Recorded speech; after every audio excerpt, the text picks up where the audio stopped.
hermoso, hermanos, es poder congregarnos y poder meditar en la palabra del Señor. Nos gozamos por eso, ¿verdad? El Señor viene pronto, el Señor viene por su iglesia y su iglesia está preparada. La iglesia de Cristo siempre ha estado preparada. La cosa es que recordemos de que el trigo y la cizaña deben crecer juntos, pero espero que los que estemos aquí seamos trigo, ¿verdad? Y trigo puro, hermanos. Trigo puro, puro. Gálatas capítulo 4.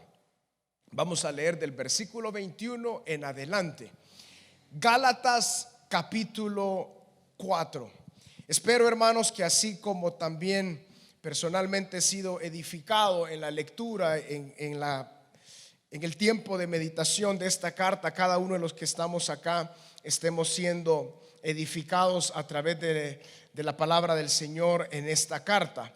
Gálatas capítulo 4, hemos avanzado en tomar tiempo para meditar en ella y ya estamos en el capítulo 4, en el versículo 21. En esta oportunidad leeremos desde el versículo 21 hasta el versículo 1 del capítulo 5.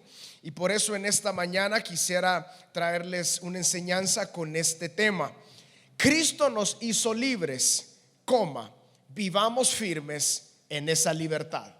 Cristo nos hizo libres, vivamos firmes en esa libertad. Dice la palabra del Señor en el versículo 21, en el capítulo 4 de Gálatas: decidme, los que queréis estar bajo la ley, ¿no habéis oído la ley?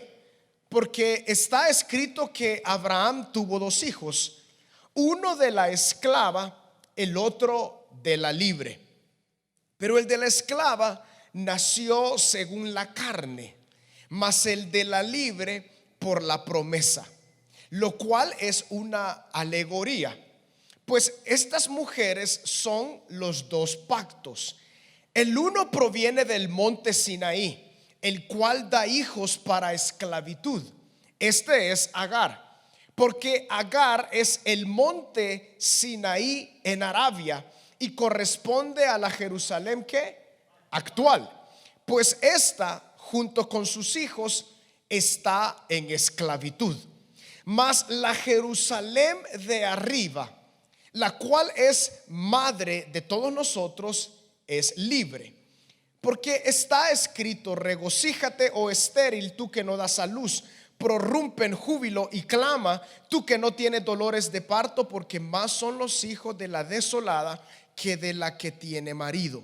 Así que, hermanos, nosotros como Isaac somos hijos de la promesa. Pero como entonces el que había nacido según la carne perseguía al que había nacido según el Espíritu, así también ahora. Mas, ¿qué dice la Escritura? Echa fuera a la esclava y a su hijo, porque no heredará el hijo de la esclava con el hijo de la libre. De manera, hermanos, que no somos hijos de la esclava, sino de la libre. Estad pues firmes en la libertad con que Cristo nos hizo libres, y no estéis otra vez sujetos al yugo de la esclavitud. Gloria al Señor. En esta mañana, hermanos, quisiera separar o dividir esta enseñanza en 4 partes. En primer lugar, un breve resumen de lo que se ha dicho hasta este punto en esta carta. Segundo lugar, comentarios previos al texto que hemos analizado. En tercer lugar, el análisis del texto que hemos leído. Y en cuarto lugar, aplicaciones firmes para nuestra vida en este tiempo, en este momento que nos ha tocado vivir. La carta a los Gálatas, hermanos, es el panfleto, es el escrito más preciso de lo que el apóstol Pablo le llamaba mi evangelio. Hay 2 escritos que nos dejan con claridad qué es el evangelio de Cristo predicado por el apóstol Pablo e inspirado por el Espíritu Santo. Esto es Romanos y Gálatas. Él se estaba defendiendo de los judaizantes que habían llegado a Galacia. lugar donde la mayoría de los que habían venido a Cristo eran gentiles, es decir, no judíos, y los judaizantes tenían un propósito. El propósito de predicar, de anunciar a la gente en Galacia de que tuvieran fe en Jesús, sí, pero que aparte de la fe en Cristo, ellos debían guardar la ley para ser salvos y permanecer en salvación. Esto fue lo que Pablo tuvo que batallar en contra de estos hombres llamados los judaizantes. Pablo les da diversos nombres a ellos y diversos adjetivos. Uno que es difícil de discernir es que él les llamó anatemas. Si alguno dice añade a este evangelio, sea llamado anatema. Le llamó malditos a estos hombres. Pero debemos entender esa fuerza y ese adjetivo, debemos entenderlo como un celo tan santo y tan único que él tenía por la salvación, únicamente por la fe en la obra de nuestro Señor Jesucristo. Él también tenía que defender su reputación, ya que ellos, para destruir, digamos, la predicación de Pablo, tenían que también acusar o destruir la reputación de este hombre llamado Pablo. Por eso algunos consideraban y decían estos judaizantes: Pablo no es apóstol, Pablo, el mensaje que él trae no es de Dios. Por eso en el capítulo 1 y en el capítulo 2, si ustedes se recuerdan, él se defendió y dijo de que él sí era apóstol y que había recibido este mensaje no por hombres ni de ningún hombre. No había ido a Jerusalén a sentarse a los pies de ningún otro apóstol, sino que lo había recibido directamente de parte de Jesucristo. La procedencia entonces de este evangelio es una procedencia santa y directa, divina, de parte de Dios. Luego él ha estado enseñando qué es el evangelio. Ya hemos entrado en qué es el evangelio, y ahora, hermanos, vamos a entrar en una parte muy interesante. Y aquí es donde, en segundo lugar, quiero dar algunos comentarios previos acerca de lo que hemos leído, porque lo que hemos leído debemos entenderlo muy bien a la luz del Antiguo Testamento, visto desde el punto de vista del apóstol Pablo. Generalmente los judíos, tal vez no todos, pero hay una idea general. Los rabinos tenían 4 formas de entender el Antiguo Testamento. Digo esto porque el apóstol Pablo acá menciona la siguiente palabra: una alegoría. Y él dice: esta es una alegoría. Hay 4 entonces formas en cómo los rabinos judíos comprendían el Antiguo Testamento. Y decimos esto porque con tanta claridad el apóstol Pablo acá está haciendo una alegoría, una comparación de algo que ocurrió en el Antiguo Testamento con un principio, con un simbolismo claro en el Nuevo Testamento, y algo que tenía que permanecer. ¿Tenía el apóstol Pablo la autoridad para alegorizar esta historia en este momento? Bueno, claro que sí, el Espíritu Santo así lo quiso dejar. ¿Cuáles son estas 4 niveles que los rabinos judíos comprendían las Sagradas Escrituras o el Antiguo Testamento? El primer nivel es el nivel literal. Cuando uno lee las Escrituras y que literalmente uno entiende lo que dice.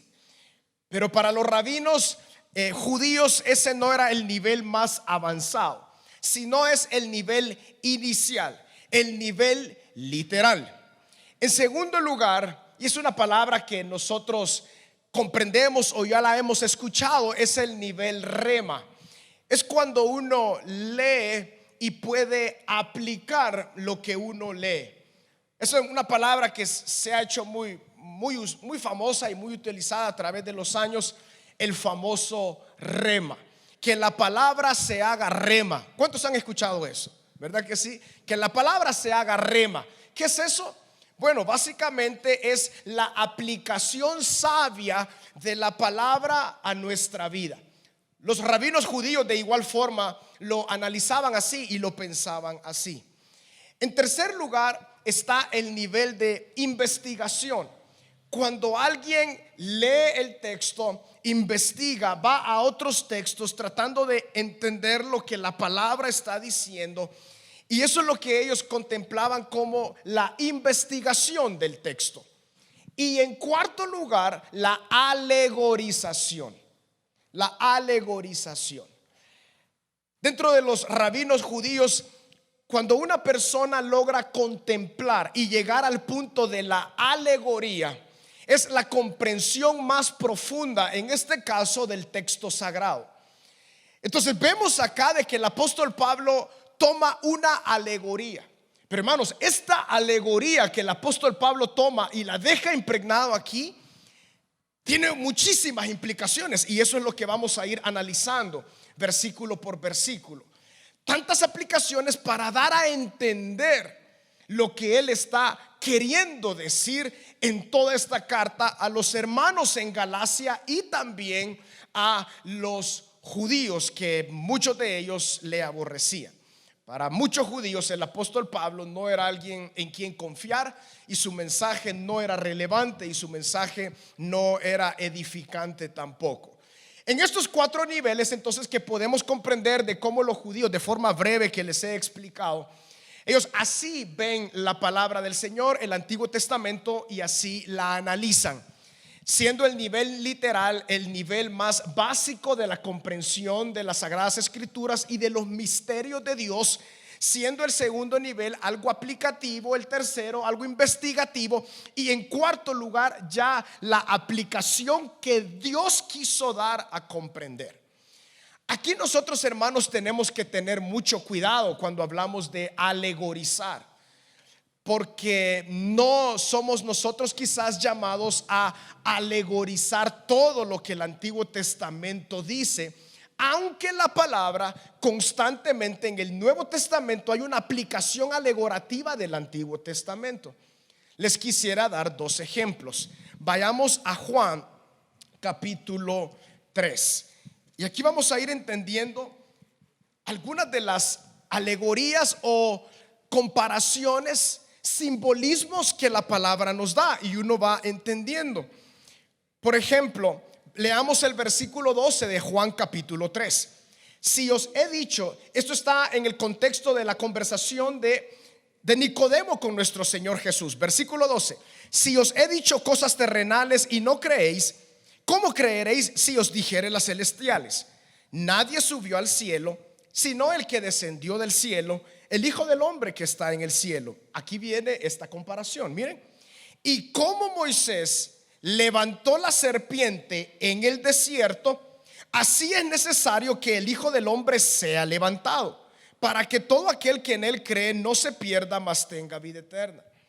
¿Se recuerdan ustedes la oportunidad cuando Moisés, siendo el pueblo por desobediencia a Dios, mordido por las serpientes? Y Dios le dijo a Moisés: bueno, levanta esta serpiente de bronce y todo el que vea a esa serpiente será sanado. Aquí está diciendo entonces el texto: así como la serpiente entonces, como Moisés levantó la serpiente en el desierto, así Jesucristo también iba a ser levantado en alto. En la primera carta de Corintios, en el capítulo 10, el apóstol Pablo trae también otro entendimiento claro de algo que ocurrió en el Antiguo Testamento y lo compara con Cristo. Y él dice: la roca sobre la cual fluyó el agua en el desierto, la peña sobre la cual el agua milagrosamente fluyó en el desierto, que Moisés dio esa agua al pueblo, pues esa roca era, ¿quién dice 1 Corintios? Cristo. Esa roca era Cristo. Es decir, la observancia de Cristo en el Antiguo Testamento. Esta alegoría, hermanos, de Gálatas capítulo 4 es amplia, es rica en tantas cosas. Recordemos lo que el apóstol Pablo quiere dejar tan en claro, y es que la ley carece de capacidad para salvar a cualquier persona, y que solamente por la fe en la obra de Cristo es de que todos podemos llegar a la salvación.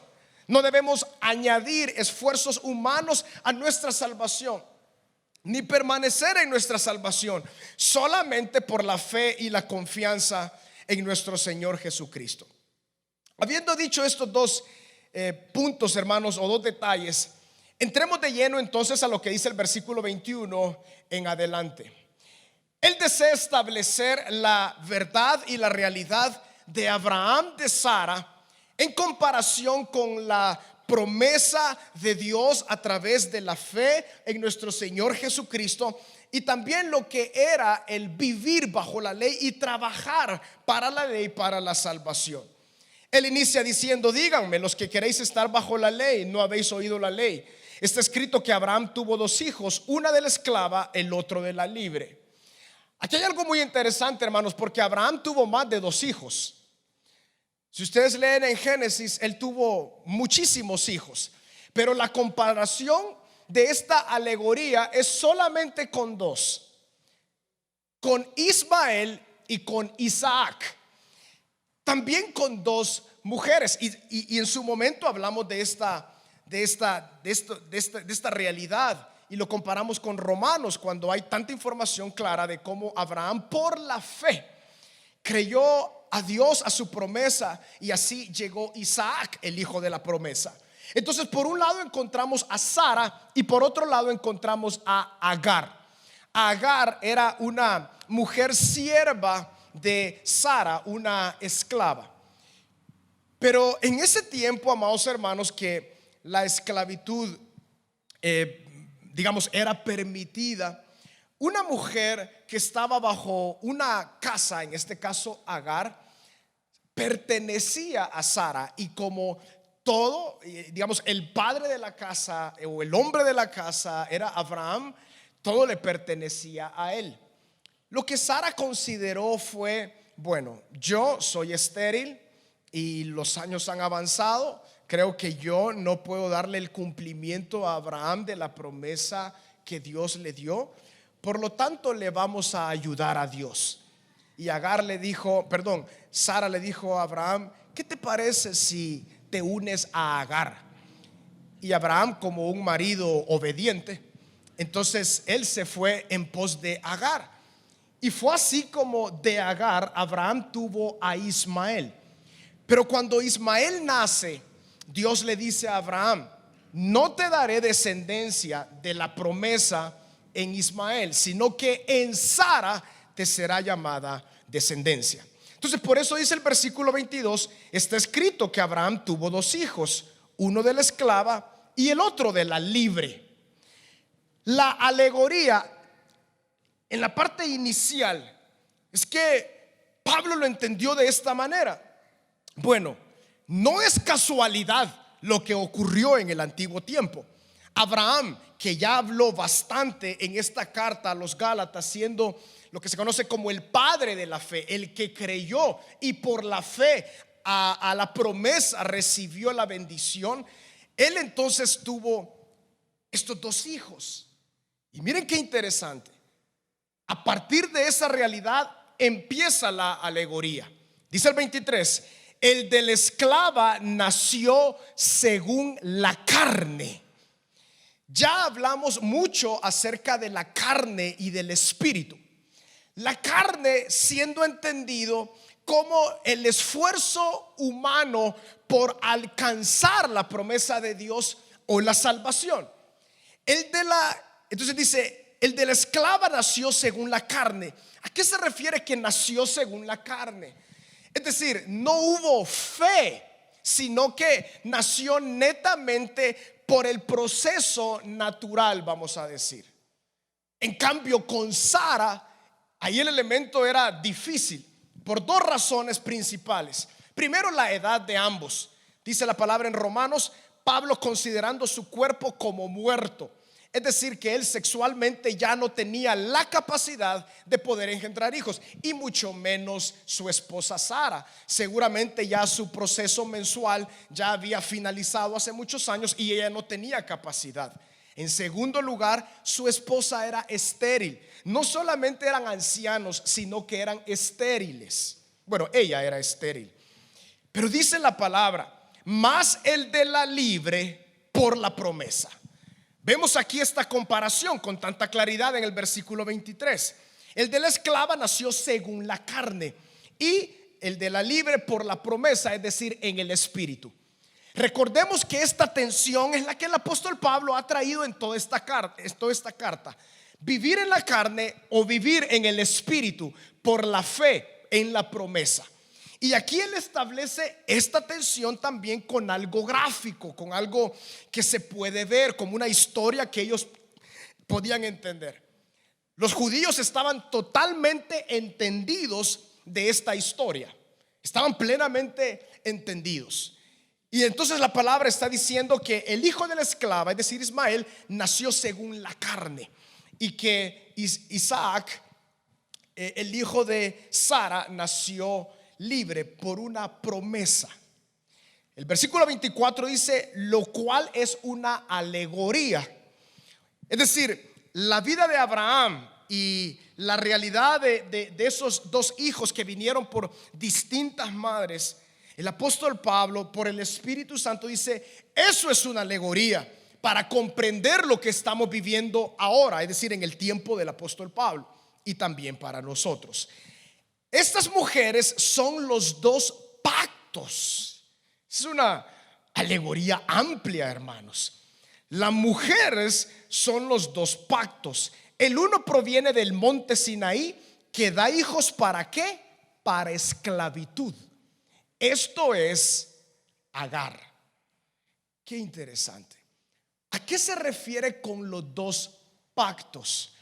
Se refiere al antiguo pacto y al nuevo pacto.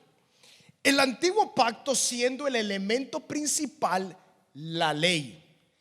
Lo que el apóstol está diciendo ahí es fuerte, sobre todo para los judaizantes. ¿Por qué? Porque dice: el uno proviene del monte Sinaí. ¿En qué monte fue entregada la ley?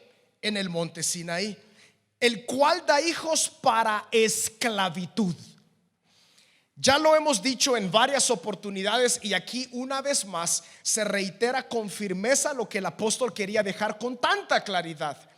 Los que quieren vivir bajo los patrones humanos y bajo el esfuerzo humano de cumplir reglamentos, en este caso la ley, están en esclavitud. Esa declaración para los judíos era fuerte. No podían ellos soportarlo, porque ellos consideraban que ellos no eran esclavos de nadie. Conocían al Dios verdadero, y solamente el Dios verdadero era su Dios, a diferencia de los demás pueblos que tenían múltiples dioses y eran idólatras. Pero el apóstol Pablo dice: los hijos de la ley, prácticamente los hijos de la ley son hijos de esclavitud. Y él lo está entendiendo y diciéndoles a los hermanos en Galacia, porque ellos están participando y viviendo ese engaño, esa mentira en ese momento. El uno entonces proviene del monte Sinaí, el cual da hijos para esclavitud. Este es Agar. El pacto simbolizado o que representa Agar es el pacto de la esclavitud, el pacto de la ley, contra el cual el apóstol Pablo está predicando y diciendo que la salvación no se gana a través del cumplimiento de la ley. Todo lo contrario, uno se vuelve esclavo de cumplir la ley. El versículo 25 dice: porque Agar es el monte Sinaí en Arabia, y corresponde ¿a qué? A la Jerusalén actual. Eso es muy interesante. A la Jerusalén actual. Ese Jerusalén actual debemos entenderlo de la siguiente manera: a la actualidad del apóstol Pablo, que sigue siendo la actualidad hoy en día, pero deseo que pensemos un poco más en el Jerusalén actual del apóstol Pablo. Cuando él dice Jerusalén actual, porque aquí también ya está alegorizando, y vamos a ver también la Jerusalén celestial. Pero cuando dice Jerusalén actual, se está refiriendo a dos cosas. En primer lugar, el lugar físicamente, la ciudad física con todo su simbolismo desde el Antiguo Testamento. Y en segundo lugar, se refiere a los judíos en la actualidad de ese tiempo. Lo que él está diciendo es Agar, aquellos que quieren cumplir y ganar la salvación bajo esfuerzos humanos son la Jerusalén actual. Es decir, los que están en Jerusalén, los judíos que no creen en Cristo únicamente para la salvación, si no se aferran a vivir bajo la ley y guardar la ley para alcanzar el gozo y la paz que solamente Dios ofrece en Cristo Jesús. Él dice Agar, que es el monte Sinaí en Arabia, corresponde a la Jerusalén actual, a los esclavos, a los que están bajo la ley, a los que esclavizados por cumplir la ley no logran vivir en plena libertad por la fe a la promesa. ¿Estamos aquí, hermanos? Amén. Luego dice el apóstol Pablo en el versículo 25, pues esta junto con sus hijos está ¿en qué? En esclavitud. Una vez más habla y dice esclavitud. ¿A quiénes se refiere cuando dice pues esta junto con sus hijos? ¿Quiénes son los hijos de Agar en el sentido alegórico de este texto? Aquellos judaizantes que creen que son salvados a partir del cumplimiento de la ley. Entonces el apóstol Pablo está diciendo Agar es el monte Sinaí en Arabia, corresponde a la Jerusalén actual, pues esta junto con sus hijos está en esclavitud. Para el apóstol Pablo, aquellos judaizantes que andaban predicando y diciendo que aparte de creer en Jesús tenía que circuncidarse, guardar la ley, para él eran hombres que estaban siendo esclavos. No había libertad.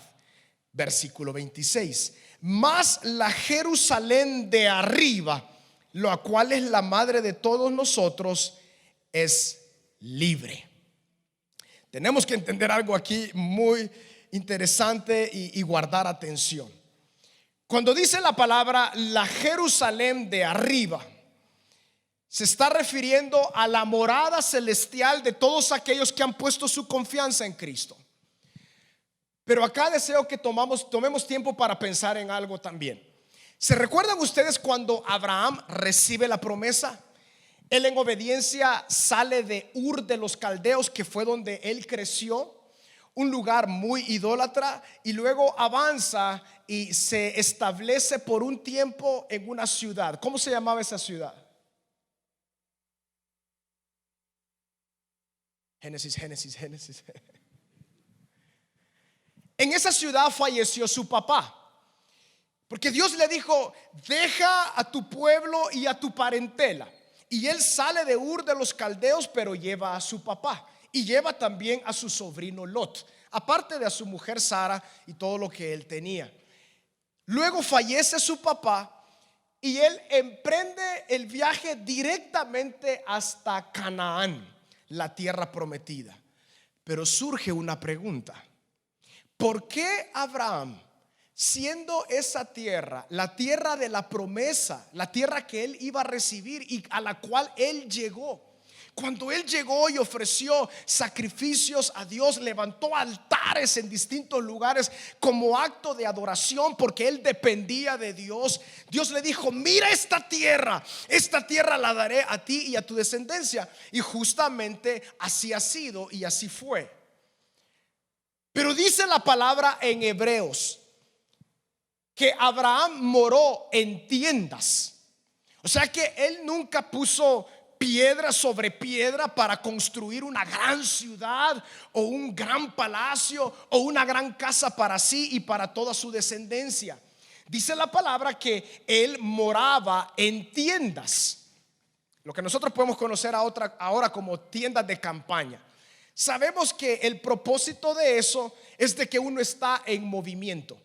Y no solamente Abraham moró en tiendas, sino que también sus hijos. Su hijo Isaac moró en tiendas.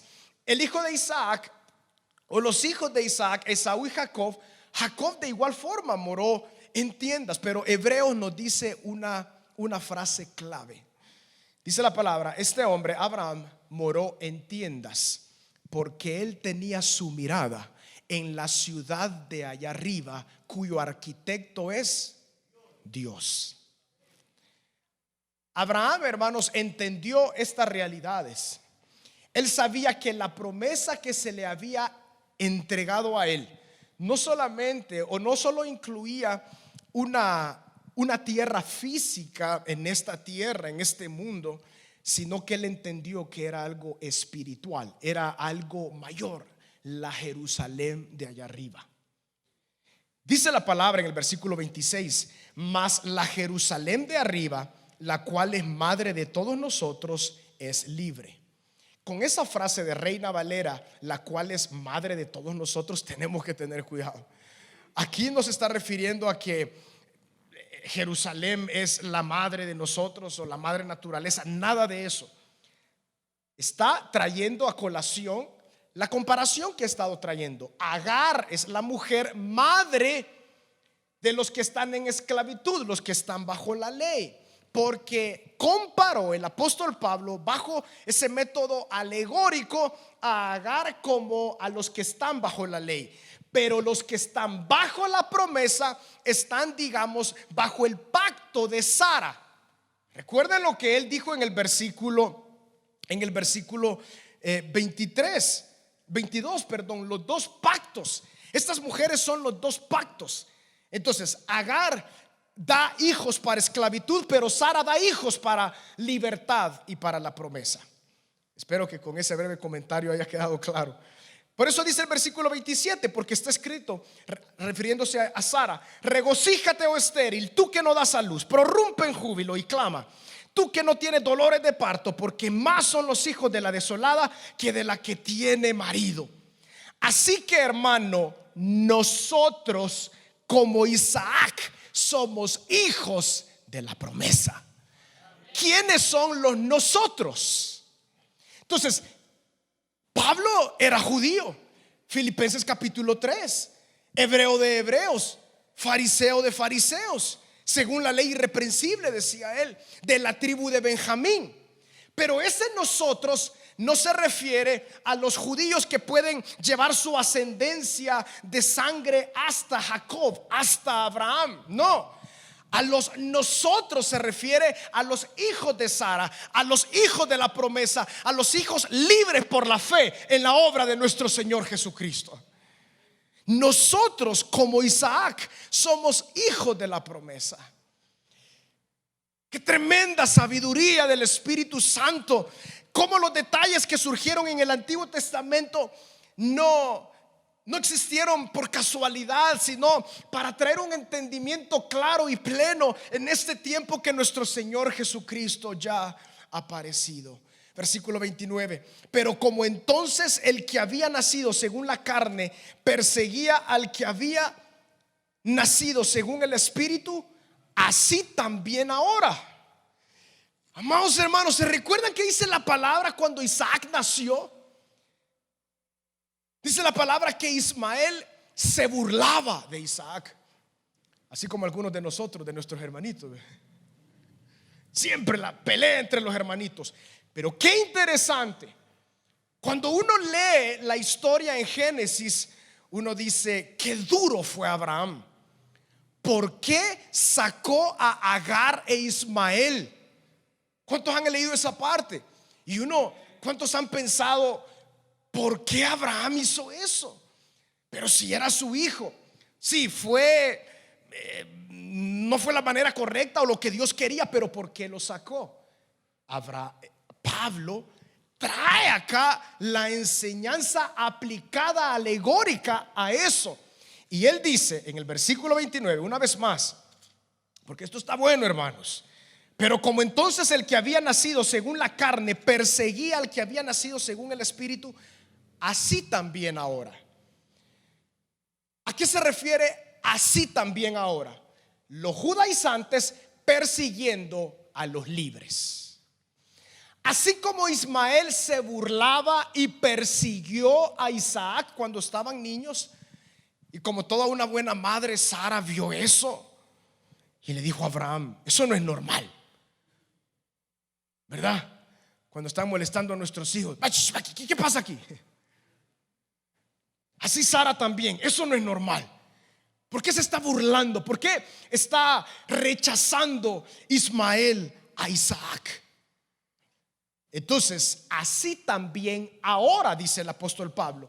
El ahora del ahora del apóstol Pablo y el ahora también nuestro, refiriéndose así los judaizantes, los hijos de Agar, los hijos de esclavitud, persiguen a los hijos de la libre, a los hijos de la promesa, a los hijos de Dios. Y cuando dice así ahora, se está refiriendo no solamente que los judaizantes persiguen a los judíos que han venido a Cristo, sino también a los gentiles que están viniendo a Cristo. Porque el propósito detrás de los judíos o de los judaizantes de decirle a los gentiles tienen que someterse a la ley era como una persecución, ya que les daba celo de que Dios también estaba salvando a aquellos que eran gentiles, que para ellos era imposible que eso sucediera, pero que estaba sucediendo a partir de ese momento que Cristo ascendió a los cielos. La alegoría es clara. Entonces dice: Ismael se burlaba de Isaac porque esto iba a tener un sentido claro muchísimos años más adelante. La verdad es que la alegoría que toma el apóstol Pablo casa perfectamente para esta realidad. Lo vuelvo a leer, versículo 29. Como entonces Ismael, el que había nacido según la carne, según esfuerzos humanos, perseguía al que había nacido según el Espíritu, es decir, Isaac, así también ahora los nacidos del Espíritu son perseguidos por aquellos que nacen de la carne. Versículo 30. Mas ¿qué dice la Escritura? Echa fuera a la esclava y a su hijo, porque no heredará el hijo de la esclava con el hijo de la libre. Qué tremendo. Llegará el día cuando Cristo aparezca en gloria, como hablábamos antes de iniciar la enseñanza, el trigo y la cizaña.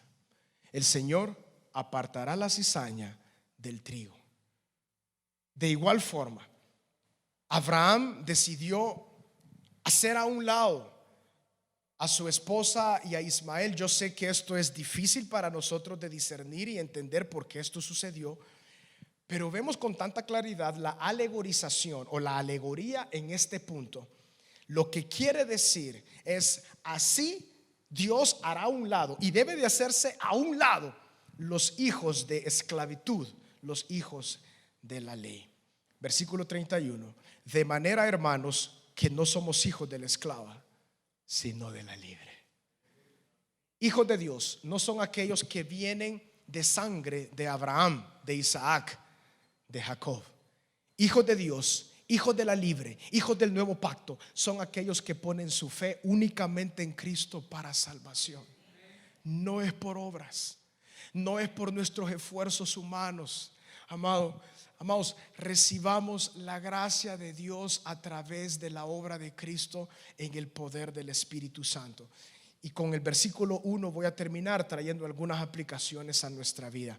Estad pues. El pues está dando firmeza a lo que se ha venido diciendo en el capítulo 4.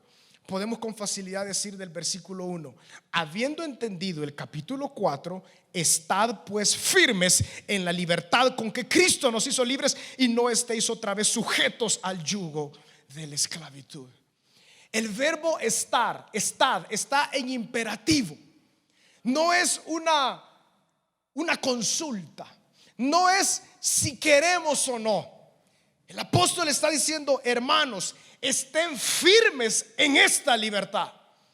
¿A qué libertad se refiere? A la libertad de vivir únicamente confiando en Cristo para la salvación y para la permanencia en la salvación. Amados hermanos, que Dios nos ayude. Estemos firmes. Hay personas lastimosamente que quizás por falta de conocimiento, pero son personas sinceras. Pero también hay personas que no es por falta de conocimiento, sino que conscientemente le dicen a uno que uno tiene que hacer una y otra cosa y una y otra cosa para ganar la salvación o para permanecer en salvación. No, estad firmes. Y yo digo: Señor, mi salvación no depende de nada de lo que yo pueda hacer o dejar de hacer. Mi salvación siempre dependió de lo que tú hiciste en la cruz del Calvario por mí. El poder del Espíritu, hermanos, posa sobre aquellos que confían en Él, que confían constantemente en que el Señor lo hizo por nosotros. Los judaizantes entonces, aparte de poner la confianza y fe en Cristo, ellos le pedían a los hermanos en Galacia y en otras ciudades que aparte de eso se circuncidaran, guardaran los días, guardaran los años, guardaran los meses y una gran cantidad de cosas. Pero el apóstol Pablo dijo: no, eso es esclavitud. Amados hermanos, si hemos venido a Cristo, dice la palabra, por gracia sois salvos, por la gracia de Cristo. Y así nosotros permanecemos confiando en Él. Nuestra batalla hoy en día, ¿en qué somos llamados a estar firmes? Firmes en la fe, firmes confiando únicamente en que Cristo lo hizo por nosotros. El enemigo tratará de engañarnos a través de sus astucias y de sus pensamientos engañosos que a veces llegan a nuestra mente, pero digamos: no, yo estaré firme en la libertad con la cual Cristo me hizo libre y no estaré otra vez sujetos al yugo de la esclavitud. Y una última aplicación: ¿por qué el apóstol Pablo dice otra vez sujetos al yugo de esclavitud? Porque surge la pregunta: ¿por qué le dice otra vez? Si ellos no eran judíos, los gentiles no eran judíos, ellos no habían estado atados a la ley, porque el pueblo gentil no conocía de primera mano la ley. Lo dice por lo que ya mencionamos en oportunidades pasadas, que para el apóstol Pablo vivir bajo la ley era como la idolatría, que era estar en esclavitud. Los pueblos gentiles, las personas gentiles salieron de su idolatría, así como cada uno de nosotros, y no nos sintamos mal, porque es la verdad. Salimos de la idolatría, de amor a nosotros mismos, a la luz de nuestro Señor Jesucristo. Entonces el apóstol Pablo les está diciendo: ustedes salieron de esclavitud, de la esclavitud de la idolatría, y ahora no se van a volver a someter a la esclavitud de la idolatría de estar bajo la ley. ¿Me doy a entender? Amados, cada uno de nosotros hemos sido salvados, liberados para vivir para Cristo, no para otra vez estar sujetos a nuestros propios esfuerzos humanos. Que Dios nos dé la gracia. Estemos firmes, hermanos. Hayan vientos, corrientes doctrinales con respecto a esto. Hayan congregaciones de judíos que consideren de que tenemos que volver a la Torá, levantar la Torá y hacer todo lo de la Torá. No seamos engañados. Somos hijos de la libre, somos hijos de la promesa para vivir para siempre para la gloria de Cristo, a través de confiar únicamente en nuestro Señor Jesucristo. Así que, hermanos, Cristo nos hizo libres. Permanezcamos firmes en esa libertad. Oremos. Gracias, amado Rey y Señor, a ti toda la gloria. Oh Señor, porque de dos pueblos hiciste uno solo, dice tu palabra. Oh Dios mío, el verdadero pueblo de Dios, los hijos del pacto de la libertad. Gracias, Señor. Danos siempre discernimiento en tu palabra, para que podamos gozarnos en tu palabra y en ti, Señor, y vivir en esa libertad. Amado Rey, eterno Señor, gracias, Padre, por abrir nuestros ojos. Dele gracias a Cristo, porque Cristo ha sido revelado a nosotros. No es algo que nos han contado, no es algo de herencia que llegó de nuestros padres, abuelos, sino que ahora ya contemplamos a Cristo de primera mano, Señor, y nosotros somos herederos de las promesas, y que también por la fe, Señor, nos has dado un espacio. Ahora ayúdanos, Señor, a hacerte obediente a ti a través de predicar tu palabra en todo lugar, Señor, a donde sea que tú nos lleves, Padre, hablar de ti. Porque a través del evangelio, de la presentación del evangelio, ahí el poder del Espíritu Santo convence y abre los ojos de aquellos que no creen, a que vengan a creer en Jesucristo. Amado Señor, ayúdanos a estar firmes en la libertad. Y esto tiene que ver con permanecer confiando en ti, Cristo. No se trata de nosotros, no se trata de nuestras fuerzas, no se trata de lo que nosotros podemos hacer en términos de salvación. Se trata de lo que tú hiciste por nosotros en la cruz. Gracias, amado Señor. A ti sea toda la gloria, a ti sea toda la honra. Gracias, Cristo. que podamos experimentar más y más esta libertad que tú nos has concedido. Padre, bendice a cada uno de mis hermanos en este lugar. Bendice sus casas, bendice sus familias, bendice sus negocios, sus trabajos, Padre. Bendice sus mesas, Padre. Que seas tú, Señor, trayendo paz, gozo, Señor, en medio de cualquier circunstancia. Y que en la medida que esperamos tu segunda venida, para que tú nos lleves a la Jerusalén de arriba, permítenos vivir en obediencia, en libertad y en rectitud delante de ti. En tu nombre, Jesús. Amén y amén. Que Dios me los bendiga, amados hermanos. Que el Señor esté con ustedes y los esperamos en las distintas actividades de la iglesia. Estimado amigo y amiga que en esta hora ha escuchado el mensaje de la palabra de Dios, Dios tiene una linda oportunidad para usted, pero usted tiene que tomar una decisión. Es una decisión de fe. Y esa decisión tiene dos grandes partes. Uno, que le pida perdón a Dios por haberle ofendido a Él con sus pecados. Y en segundo lugar, creer que Él derramó su sangre para perdonarle todos sus pecados. Si usted quiere en esta hora abrir su corazón a Dios y decirle: Señor, sálvame, le voy a dirigir en una oración que contiene estos dos elementos que le he mencionado. Por favor, ahí donde está, haga esta oración conmigo. Diga: Padre eterno que estás en los cielos, me arrepiento de todo corazón por haber pecado contra ti. Reconozco que soy una persona pecadora. Me duele, Señor, el haberte ofendido con todos mis pecados. Límpiame con tu sangre que derramaste en la cruz. Creo que resucitaste para mi justificación delante de tus ojos. Por ello, Señor, te abro mi corazón y te recibo como mi único y suficiente Salvador. En Cristo Jesús. Amén y amén.